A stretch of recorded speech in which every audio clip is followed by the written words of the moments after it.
Sexual problem मध्ये आम्ही जी common mistake करतो ना ती म्हणजे डॉक्टरकडे जायला उशीर करणे.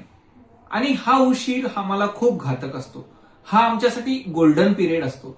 तुम्ही जर त्रास चालू झाला आणि लवकर डॉक्टरकडे आले तर तो प्रॉब्लेम महिन्याभरातही ठीक होऊ शकतो. बरेचसे पेशंट आम्ही पाहतो की जे उशिरा आल्यामुळे त्यांना सगळ्या गोष्टीचा त्रास सहन करावा लागतो. आणि हे उशीर करताना आम्ही वेळ कुठे गमवतो ना, सोशल मीडिया प्लॅटफॉर्मवर, की खरंच आम्हाला कुठे काहीतरी सेक्शुअल प्रॉब्लेम बद्दल मिळेल. पण तसं होत नाही. प्रत्येक ताप हा वेगवेगळा असतो. टायफॉइड वेगळा आहे, मलेरिया वेगळा आहे, डेंग्यू वेगळा आहे, व्हायरल वेगळा आहे.